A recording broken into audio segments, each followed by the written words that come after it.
दोस्तों, compounding club में मैं राहुल कुमार कश्यप आपका एक बार फिर से स्वागत करता हूं। और आज मैं आपके लिए इन्वेस्टर इलाइट कोर्स की तीसरी वीडियो लेके आया हूं। ठीक है, तीसरी वीडियो का मतलब थर्ड वीडियो है, जिसका नाम होगा classification of stocks according to market cap. ठीक है, तो आज हम बात करेंगे कि कौन कौन से मार्केट कैप होती हैं और हम कैसे उसको क्लासिफाइड करेंगे स्टॉक्स को उन मार्केट कैप के अंदर में। ठीक है, तो ये हम डिस्कस करेंगे। उससे पहले मैंने आपको बता ही दिया था कि लास्ट टाइम में मैंने जो है कुछ इसमें रीअरेंजमेंट्स करे हैं अपने चैनल में, कुछ प्लेलिस्ट बनाई हैं जिससे आपको कुछ ईजीनेस हो सके पढ़ने के लिए। जैसे इन्वेस्टर इलाइट कोर्स का अलग बना दिया है, अभिमन्यु ऑप्शन ट्रेडिंग बैच का अलग बना दिया है, स्टॉक एनालिसिस अलग है, लेवल डिस्कशन अलग है। इसकी बात मैं पहले भी कर चुका हूँ। अब मैं बात करूँगा जैसे कंप्लीट कोर्स है ये, तो यहाँ पे आप पहला वीडियो आपको देखना है तो पहले आप इंडेक्स से प्लीज़ स्टार्ट करिएगा, पूरा वीडियो इंडेक्स का देखिएगा, ताकि आपको समझ में आएगा। अगर कोई नया बंदा है तो किस तरीके से वन बाई वन को वीडियो को देखेगा तो उसे समझने में आसानी होगी। ठीक है, तो जो बंदा बिल्कुल नया है, बिल्कुल व्यक्ति कोई भी नया है और एकदम बिल्कुल बेसिक से जानकारी चाहता है, तो वो उसको ये सीरियल वाइज सारे सीरियल और सीक्वेंस वाइज सारी की सारी क्लासेस देखनी पड़ेंगी। तो कोई नया बंदा है उसको क्लास 1 2 उसके बाद थर्ड आएगी तो थर्ड देखनी है, एंड जैसे जैसे सीक्वेंस में आती जाएंगी क्लासेस आपको देखनी पड़ेंगी। ठीक है, आपको हो सकता है ये क्लास 12 क्लास 13 क्लास 14 क्लास 16 आपको समझ में ना आए अचानक से। ठीक है, तो इसके मैंने नाम चेंज कर दिए थे कि जो मैंने पहले पढ़ाया था उसको मैंने देखा कि ये कौन सी क्लास में लाई कर रहा है, तो उस क्लास का नाम वैसे ही कर दिया। जैसे मार्केट स्ट्रक्चर में पढ़ा चुका था तो क्लास 12 कर दिया उसका नाम, सपोर्ट रेजिस्टेंस में पढ़ा चुका था तो उसका नाम क्लास 13 कर दिया, टाइम फ्रेम एनालिसिस पढ़ा चुका था क्लास 14 में जिक्र होगा, इसका क्लास 16 में जिक्र होगा। ठीक है, तो आप पहले पहले फर्स्ट देखिएगा, दूसरा देखिएगा, आज तीसरी वीडियो आ रही है तो उसको देखिएगा, उसके बाद ऐसे ही कंटिन्यू करिएगा। और चलिए शुरू करते हैं, उसके बाद आज की क्लास शुरू करते हैं। तो आज बात करेंगे हम क्लासिफिकेशन ऑफ स्टॉक्स। चलिए शुरू करते हैं।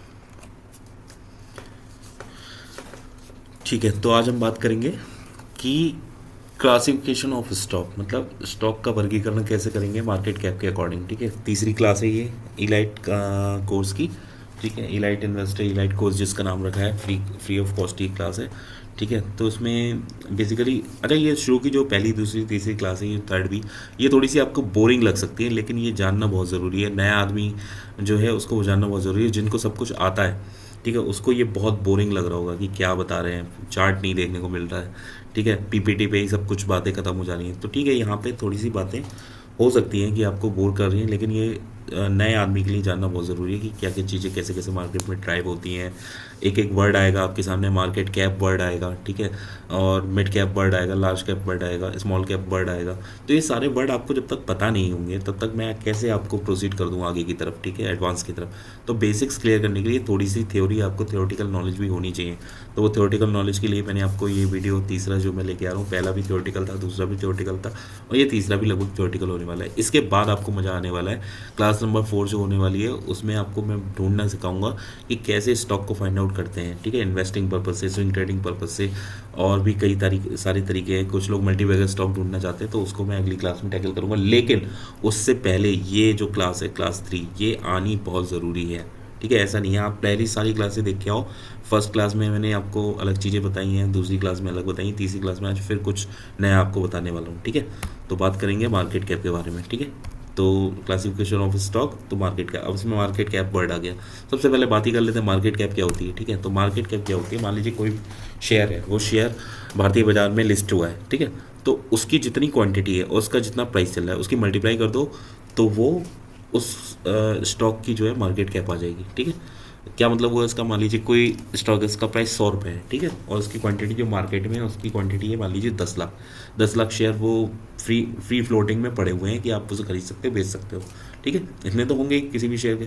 तो 10 लाख की अगर आप 100 से मल्टीप्लाई कर दोगे तो आपको 10 करोड़ रुपये की वैल्यूएशन निकल के आएगी। ठीक है, तो अगर 10 लाख शेयर पड़े हैं, एक शेयर का प्राइस 100 रुपये है, तो उसकी मार्केट कैप जो भी कंपनी होगी उसकी मार्केट कैप क्या होगी, उसकी मार्केट कैप हो गई 10 करोड़ रुपये। ठीक है, तो बहुत सिंपल है मार्केट कैप समझना। अच्छा, मार्केट कैप से क्या पता चलता है, मार्केट कैप से कंपनी की स्ट्रेंथ पता चलती है, स्ट्रेंथ और वो कितनी मतलब जाहिर सी बात है कि पैसे से बिजनेस होता है, तो जितना बड़ा उसका मार्केट कैप होगा, ठीक है, उतना अच्छा वो बिजनेस ड्राइव कर पाएगी। अब जितना अच्छा वो बिजनेस ड्राइव कर पाएगी उतना अच्छा वो प्रॉफिट कमा पाएगी, जितना अच्छा वो प्रॉफिट कमा पाएगी उतना अच्छा प्रॉफिट हमको मिल पाएगा। सिंपल बात है ना। तो ये कनेक्टेड है हर चीज़। तो मार्केट कैप अच्छी इसका मतलब कंपनी अच्छी मतलब प्रॉफिट अच्छा मतलब हमको फ़ायदा, ठीक है। तो मार्केट कैप आप समझ गए होगे, बहुत सिंपल सी इसकी डेफिनेशन है, ठीक है। तो हमने जो बात करनी है, आज के जो कंटेंट्स होने वाले हैं वो होने वाले हैं मार्केट कैप के बारे में बात करेंगे, लार्ज कैप स्टॉक्स के बारे में बात करेंगे, मिड कैप स्टॉक्स के बारे में बात करेंगे, स्मॉल कैप स्टॉक्स के बारे में बात करेंगे, और फंडामेंटली जो स्ट्रॉन्ग स्टॉक है उसमें कौन कौन सी चीज़ें देखी जाती हैं ये हम बात करेंगे, ठीक है। तो मैंने आपको मार्केट कैप के बारे में बता ही दिया, अब आपको सेकंड चीज़ लेके जाता हूँ। सेकंड नंबर पे जो है वो है लार्ज कैप स्टॉक, ठीक है। तो लार्ज कैप स्टॉक्स की बात करते हैं। क्या होते हैं large cap stock? Large cap stock जो होते हैं वो भारत के टॉप 100 स्टॉक्स जो होंगे वो लार्ज कैप स्टॉक्स कहलाते हैं, ठीक है। अब आप कहोगे कि इसकी मार्केट कैप कितनी होगी, है ना, मतलब दिमाग में आता है कि कितनी मार्केट कैप, तो अप्रॉक्सीमेटली हम ये मान के चलते हैं, ये बिल्कुल कहीं लिखा हुआ नहीं है या कहीं ऐसा है नहीं। आप गूगल पे देखोगे आपको अलग अलग चीज़ें दिखाई देंगी, कहीं कहेंगे कि 20,000 करोड़ से बड़ी जो कंपनी होगी वो लार्ज कैप में आएगी, लेकिन आप जब खुद उसको सर्च मारोगे, निफ्टी 50 निफ्टी 100 के स्टॉक्स को सर्च मारोगे तो आप देखोगे यहाँ पे हर कोई कंपनी 1 लाख करोड़ से ऊपर की है।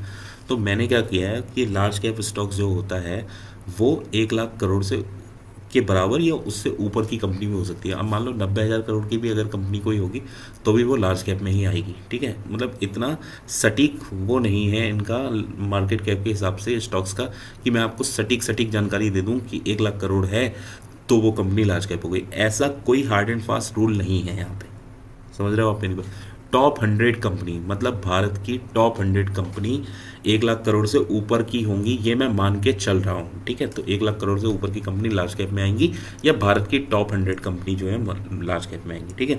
तो जो सही डेफिनेशन है वो ये है कि भारत की टॉप 100 कंपनी लार्ज कैप कंपनियाँ कहलाती हैं। इनका दूसरा नाम ब्लू चिप कंपनीज भी होता है, ठीक है। बहुत सिंपल है, टॉप 100 कंपनियां को क्या कहलाएंगी? टॉप 100 कंपनियां लार्ज कैप कहलाती हैं। अब उनकी मार्केट कैप जो भी हो, अब हम ये मान के चल रहे हैं यार कि जो कंपनीज हैं बड़ी हैं टॉप 100 में हैं, बिना मार्केट कैप के तो ऊपर गई नहीं होंगी, ठीक है। टाटा हो गया, ठीक है, रिलायंस हो गई, और जिस तरीके के मैंने साइन बना रखे हैं इन्फोसिस हो गया, तो ये सब कंपनियां ऐसे नहीं, मतलब 1 लाख करोड़ से छोटी तो होंगी ही नहीं। तो इसलिए मैंने इसको बोल दिया है लार्ज कैप कंपनी जो है 1 लाख करोड़ से ऊपर होंगी और दूसरी टॉप 100 होंगी। तो आप टॉप 100 वाला अपने दिमाग में रखिए, और जो कैपिंग वाला है मार्केट कैप ये थोड़ा फ्लेक्सिबल रखिए अपने मार्क, ठीक है। नेक्स्ट बात करते हैं मिड कैप स्टॉक्स की। तो मिड कैप स्टॉक्स में मैंने आपको ये चार्ट थोड़ा सा चार्ट भी बना दिया है जिससे आपको क्लियरली समझ में आए। अब ये क्या है, 20,000 करोड़ से ऊपर या 1 लाख करोड़ से नीचे की कंपनियां मिड कैप कहलाती हैं, ठीक है। अगर मैं इसकी टॉप रेंजेस की बात करूँ तो मैं बात करूँगा कि 101 से लेके 100 कंपनियां तो आ गई लार्ज कैप में, 100 कंपनियां कहाँ आ गई लार्ज कैप में, और बाकी की कंपनियां 101 से 250 तक की कंपनियां जो है मिड कैप कहलाती हैं, 101 से 250। अब मैं ये मान के चलता हूँ कि 101 से 250 की जो कंपनियां हैं उनकी रेंज 20,000 करोड़ से 1 लाख करोड़ के बीच की होगी, ठीक है, ये मैं मान के चलता हूँ, ठीक।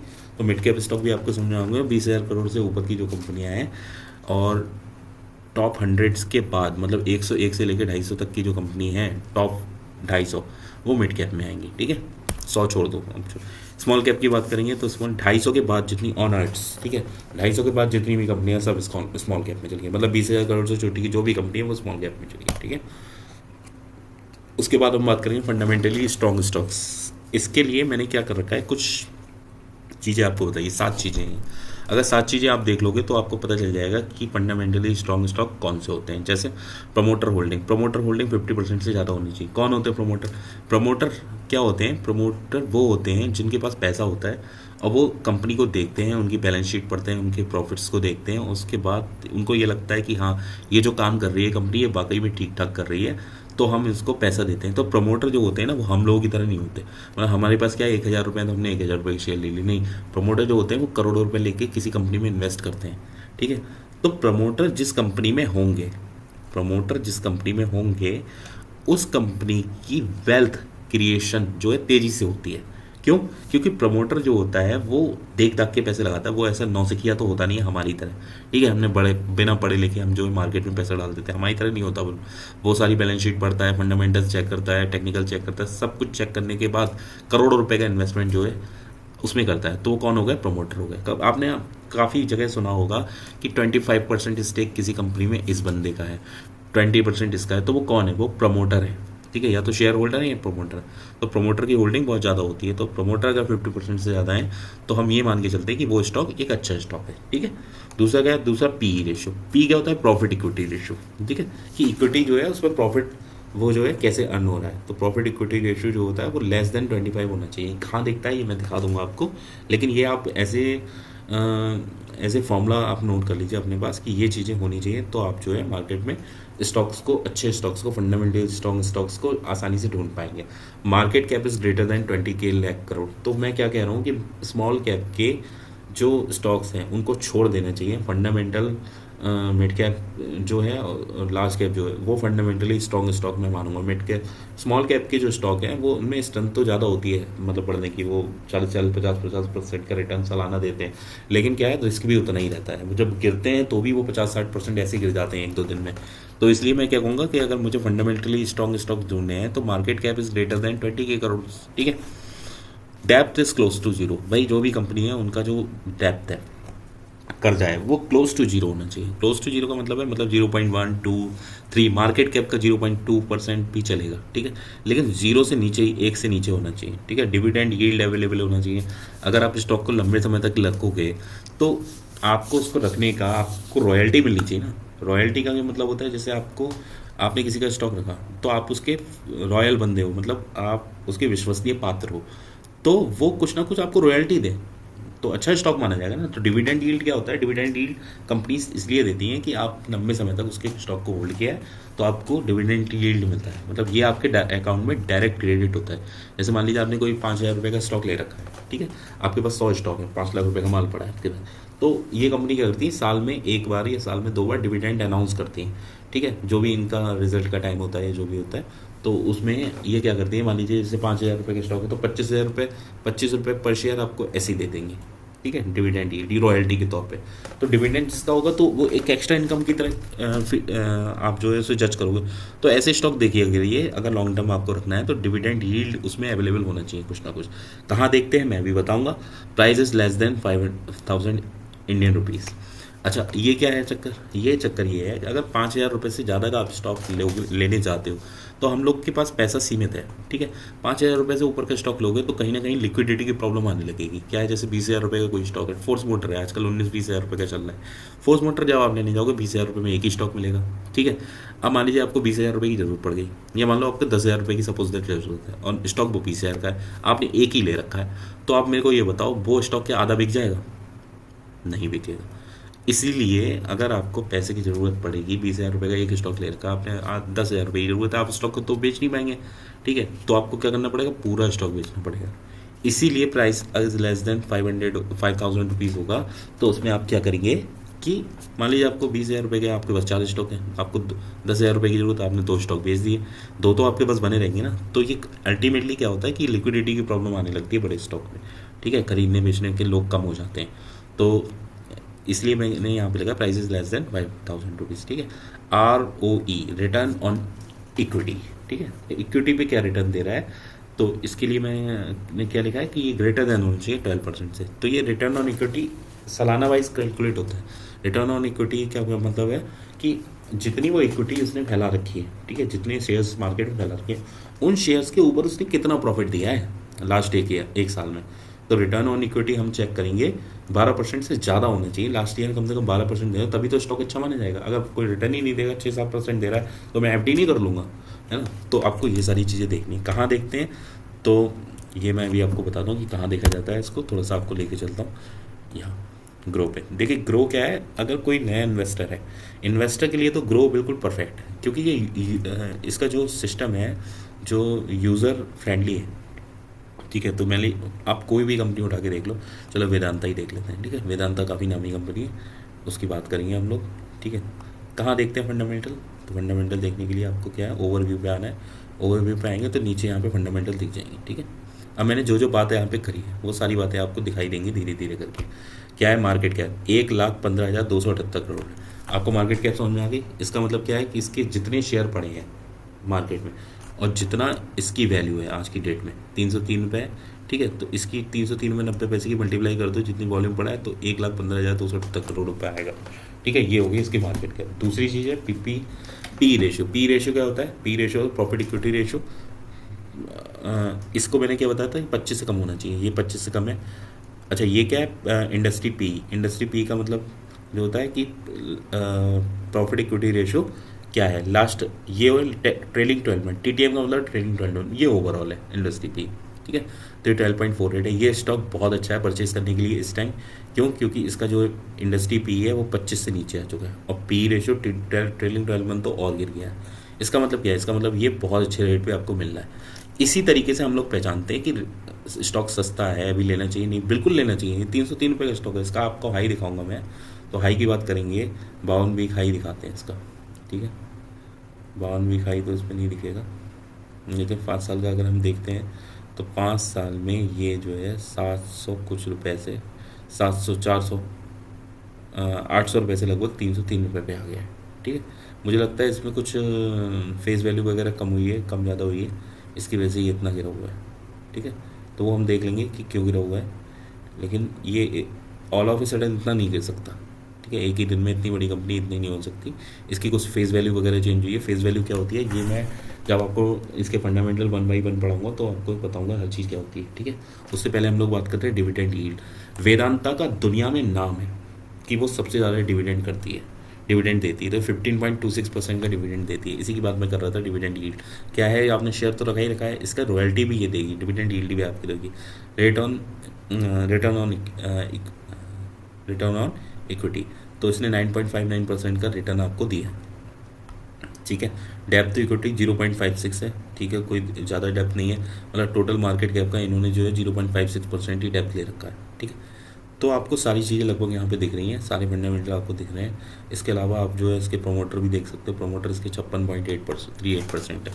ठीक है, रिटेलर कितने हैं? 16, फॉरेन इंस्टीट्यूशन 14% है, सीमोर। ठीक है, अब डोमेस्टिक भी दिखाएगा इसमें। म्यूचुअल फंड वाले ने कितना पैसा लगा रखा है? 7% लगभग। ठीक है, अदर डोमेस्टिक इंस्टीट्यूशन ने 7%, 6.5% लगा रखा है। तो कहने का मतलब ये है कि प्रमोटर ज़्यादा होते हैं ना, तो वो स्टॉक के बढ़ने के चांसेस ज़्यादा होते हैं। प्रमोटर अच्छे हैं मतलब ये स्टॉक अच्छा है। रिटेल एंड अदर 16.22, मतलब रिटेल्स एंड अदर्स में, रिटेलर और अदर्स में हम लोग आते हैं। ठीक है, हम लोगों ने जो खरीद रखे तो 16% पब्लिक के पास पड़े। फॉरेन इंस्टीट्यूशंस में विदेशी म्यूचुअल फंड्स वाले आते हैं। ठीक है, विदेशी जो म्यूचुअल फंड हमारे भारत में पैसा लगाते हैं उनका 14% है। म्यूचुअल फंड जो है वो 7%, ये हमारे यहाँ के म्यूचुअल फंड्स है। ठीक है, अदर डोमेस्टिक इंस्टीट्यूशन कुछ और भी होते हैं म्यूचुअल फंड्स के अलावा, जैसे कि आपने देखा पेंशन प्लान्स वगैरह देखे होंगे। ठीक है, बहुत सारे पेंशन प्लान भी पैसा लगाते हैं, तो उन्होंने भी ये 6-6.5% तक ले रखा है। मुझे लगता है कि आपको ये चीज़ें समझ में आ रही होंगी, और मैंने बहुत बेसिक्स से ये बताया है कि पी रेशियो वगैरह, market cap is greater than 20 crore, depth is, dividend yield available, ये सारी चीज़ें मैंने बहुत ही बेसिक से बताई है आपको। ठीक है, इसके अलावा कुछ और चीज़ें भी होती हैं, जैसे स्क्रीनर ऐप होता है जो स्टॉक को ढूंढने में मदद करता है। ठीक है, स्क्रीनर ऐप जो होता है वो स्टॉक को ढूंढने में मदद करता है। कैसे करते हैं स्टॉक को ढूंढते हैं? तो जैसे सर्च कंपनी है, इसे सर्च कंपनी मत करिए। ठीक है, पहले आप क्या करेंगे, इसमें एक क्यूरी सर्च करनी होती है, उससे पहले मुझे लगता है लॉगिन करना पड़ेगा, तो लॉगिन मैं कर लेता हूँ कि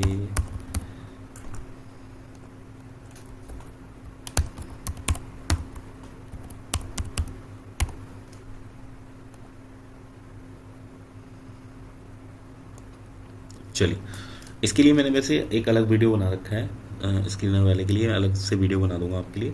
लेकिन आप जैसे ये सारे स्टॉक समझ गए होंगे किस तरीके से, एक मैं एक और एग्जांपल लेके दे देता हूँ कि किस तरीके से जो है स्टॉक के हम लोग जो है वो चेक करते हैं फंडामेंटल्स। तो निफ्टी का ही कोई स्टॉक उठा लेते हैं। ठीक है, निफ्टी के स्टॉक्स की बात करेंगे। निफ्टी निफ्टी निफ्टी निफ्टी हाँ,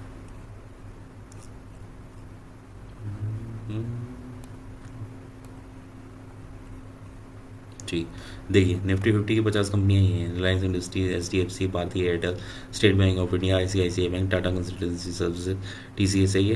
हाँ, अब जैसे TCS है ये काफ़ी गिरी हुई चल रहा है, तो ये बहुत अच्छे रेट पे मिल रहा है अभी। ठीक है, डबल पे गया था ये, 4700-4800 गया था, 2427 रुपये मिल रहा है। IT का ख़त्म हो जाएगा आपको लगता है? थोड़ी सी दिक्कत हो रही है IT सेक्टर में।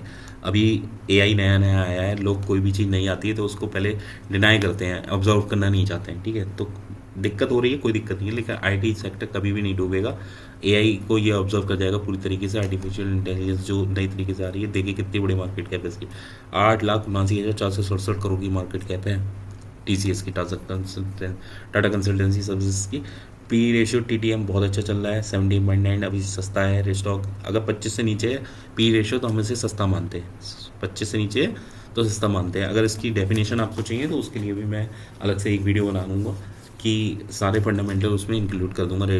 ये return on equity, EPS, TTM, ये सारे फंडामेंटल आपको बताऊंगा। बुक वैल्यू क्या होती है, फेस वैल्यू क्या होती है, ठीक है, ये सब बता दूंगा मैं आपको। लेकिन अभी जो मैंने आपके लिए बना रखा है वीडियो, ये क्लासिफिकेशन ऑफ स्टॉक, अच्छे स्टॉक ढूंढने के लिए, फंडामेंटली स्टॉक ढूंढने के लिए ही बना रखा है। तो इसमें जो जो चीज़ें हैं वही मैं डिस्क्राइब कर रहा हूँ आपको, ठीक है। Promoter holding is greater than 50%, promoter holding देख लेते हैं। ओहो, प्रोमोटर होल्डिंग इसमें 72%, बहुत ही बढ़िया स्टॉक है ये, बहुत ही बढ़िया। अभी तक प्रोमोटर भागे नहीं है और पब्लिक कह रही अब थोड़ी चढ़ेगा। भाई ऐसा ही होता है, जब गिरती हुई चीज़ों को सब कुछ आप जो है छोड़ के चले जाते हो कि देखो ये अरे अब थोड़ी बढ़ेगा। भाई साहब यही बढ़ेगा, थोड़े दिन बाद जब भाग जाएगा तो आप लेने की कोशिश करोगे। अभी कोई नहीं ले रहा है इसको, अभी इतने अच्छे रेट पे मिल रहा है, कोई भी नहीं ले रहा है TCS को, ठीक है। मैं कोई रिकमेंडेशन नहीं दे रहा हूँ, ठीक है, रिकमेंडेशन के लिए नहीं है, मैं बस सही और गलत बता रहा हूँ आपको। आपको चाहिए तो ले लीजिएगा, वरना मैं मेरी तरफ से कोई रिकमेंडेशन नहीं है। आपको अच्छा लगता है ठीक है, मैं अपने फंडामेंटल बताने का मेरा काम है, मैं फंडामेंटल बता रहा हूँ। ये सारे फंडामेंटल मैंने आपको 1 बाई 1 बता दिए। मार्केट कैप इतनी है, ये है, डिविडेंड भी देती है, 4.53% का डिविडेंड है, ठीक है। 57.98% रिटर्न ऑन इक्विटी दिया है इसने, सबसे बढ़िया तो यही है स्टॉक, ठीक है। तो ठीक है, आज की वीडियो यहीं पे क्लोज करते हैं और नेक्स्ट वीडियो आपके लिए लेके आएंगे। उससे पहले, नेक्स्ट वीडियो लाने से पहले इसका आना बहुत ज़रूरी था, क्योंकि आपको जो बेसिक सी चीज़ें हैं वो थोड़ी सी पता चलती, मार्केट कैप के बारे में पता चलता, large cap, mid cap, small cap का जो दिमाग में फितूर है वो दूर हो जाता, ठीक है। तो इस तरीके से हम जो है आगे भी आएंगे और 4th वीडियो लेके आएंगे। 4th वीडियो में हम स्क्रीनर ऐप का यूज़ करेंगे और जिस तरीके से मैंने यहाँ स्क्रीनर किया, अभी मैंने लॉगिन नहीं कर पाया, ठीक है, अगली बार मैं लॉगिन करके रखूँगा और आपको स्किनर ऐप का यूज़ करके बढ़िया स्टॉक फाइंड आउट करना आपको बताऊँगा, ठीक है। ठीक है, okay, thank you so much. Compounding club में आपका कीमती समय देने के लिए मैं आपका धन्यवाद कहता हूँ। ओके, ठीक है, good bye, thank you. Please subscriber बढ़ाते रहिए, अच्छी जो है ग्रोथ हो रही है, बट आपका जो है और साथ मिलेगा तो अच्छी ग्रोथ और जारी रहेगी, ठीक है। Thank you so much. Video को यहीं पे एंड करते हैं।